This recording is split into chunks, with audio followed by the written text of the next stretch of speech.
Bait talaga ni May sa akin. Tapos sabi nga ni May, doon na lang daw ako magtayo ng bahay. Doon sa natatanaw daw niya. Ayaw Doon, naman malayo ka sa amin.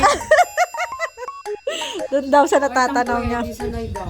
Ay, siya? Hindi man kita maano, hindi man kita Matawag-tawag agad. may mga kanya-kanya man tayo ano. Hindi kagaya nung nandun magkalapit tayo na, Dang, punta ka dito. Malapit lang. Ay. Pero magtatayo akong bahay dyan. Hindi mo alam may lupa pa dyan. Bakit ka na dito? Tatapusin ko lang yung sa nanay ko. Good morning. So ayan, pupunta tayo sa Vloggers Village, guys. Dala-dala ko yung vacuum ko. Ayan o.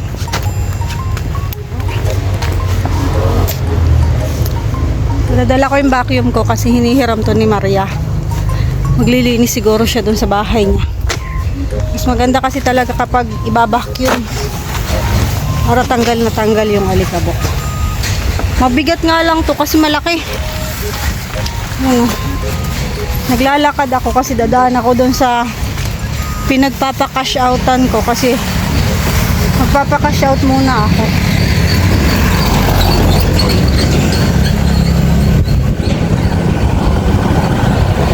So ayan, kahapon hindi ako nakapunta doon tsaka nung Sunday kasi pag Sunday talaga hindi naman ako pumunta.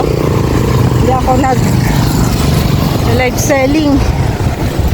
So ngayon lang ulit. Today is Tuesday. 10:30 na guys. So dadaan muna ako dito. Ayan yung pinarin ko guys. Diyan tayo.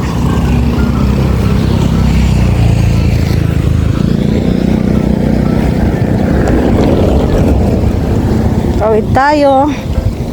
Mapaka-shout muna tayo ng pamasahe.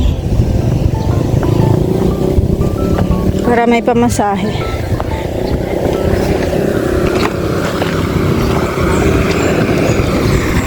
So ayan guys, ako ay tapos na mag-cashing. Ayan, dala natin no.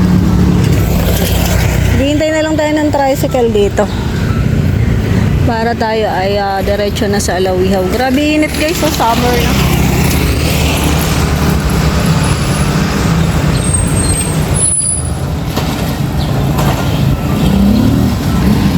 Summer na talaga. Daming bulaklak ng manggo. Medyo madalang yung nagbabiyahe ngayon kasi nga po walang pasok. Kaya madalang ang tricycle.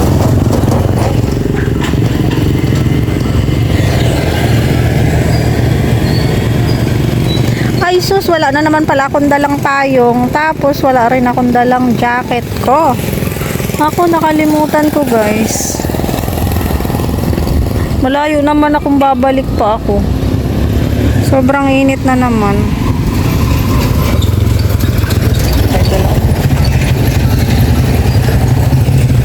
So ayan guys, nandito na ako. At nandyan lang kayo. Diba? Mabigat ang dala ko guys. Ay ito. Kinat ko si Maria, magpapasalubong sana ako kay M. Baka kaya niya isakay sa bike.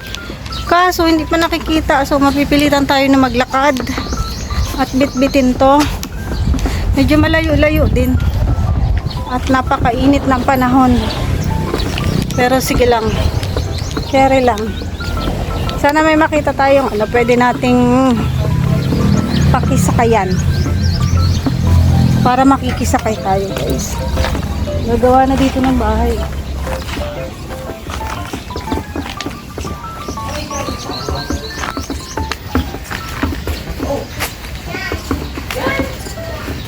Super init guys. Kaya nagpahinga tayo dito sa puno. Ayan o. Puno ng lukban. Sobrang init kasi. Pahinga muna. Ayun yung bahay na nila. Ayun na guys, ang ating pupuntahan. Parang malapit lang tanawin, pero malayo paglalakarin. Yung bahay nila Maria. So dito tayo dadaan kasi dito medyo malilim. Meron ditong mga puno. So makakaano tayo? Silong-silong. Ewan ko ba talaga tong oras ko guys? Oras ko talaga laging ganito. Mabuti lang mahangin dito. Ito yung kagandahan guys sa lugar na to. Kahit mainit, malamig ang simoy ng hangin.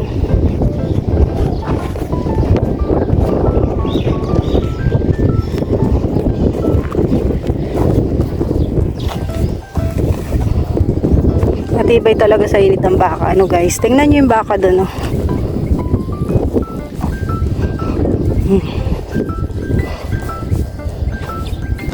Hindi siya sumisilong. Kahit mainit ang panahon, andun pa rin siya. Oh. Nanginginain ng damo. Tsaka yun pa. Oh. Kawawa naman sila kapag yung may mga bahay na dito. Diba wala na silang kakainin mga damo. Hahanap na naman yung may-ari yan ng pwedeng paglipatan sa kanila. Ang bahay ni Rhea. Oh. Sakta na naman yan. Dito ako guys nakikikain kay Rhea. Oh, yan, nakalive na naman siya. Nakalive yata siya.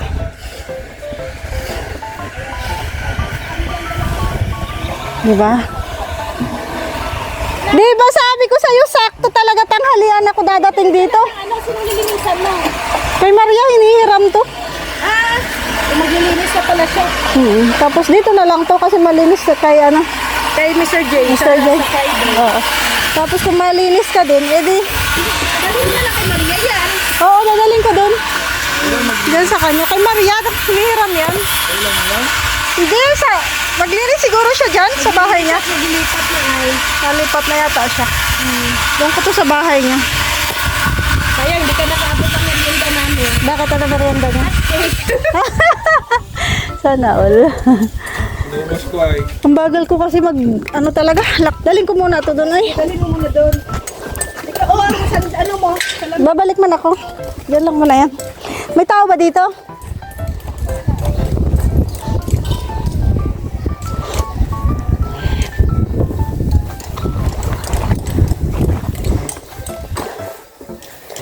Walang tao sa bahay ni Maria. Ay, sarado man. Ay, sa kabila.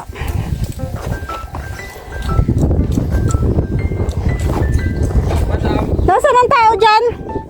Wala. Anong tawag sa inyo? Hindi tao? Ah, buti naman. Oh, itong vacuum, oh. Itong vacuum. Ano mo lang? Aray ko, bigat. Diyan na yan. Tapos, nag-chat ako sa iyo ay. Chat ka ba? Mapasalubong sana ako kay MA. Ang guri na. Ay, kaso di ba ako? Hindi ko nabasa. Hindi mo nabasa. Yan. Wow. Ganda na guys, oh. Wow, nice. Ganyan pala yan siya. Sigurado pa yan. Tapos may ilaw-ilaw yan siya dyan. Ganun pala yan siya. No? Pintura pa ng pintoy. Pintoy? Ay, hindi ka pala pintor. Pintoy. Naglilinis. Kailan lipat mo? Mga 18. Pareho kayo ni Rhea. Sabay-sabay kayo? Ay, isa din? Oo. Buenas daw itin ay. Kalukuhan. Sorry na guys. Hindi kasi ako naniniwala sa mga date-date. Kasi lahat ng araw ginawa ni Lord. Kaya wala akong mga ganon-ganon. Sorry na. Doon sa mga hindi naniniwala. Ay, sa mga may mga sinusunod na araw. Si Rhea din, 18 yan eh.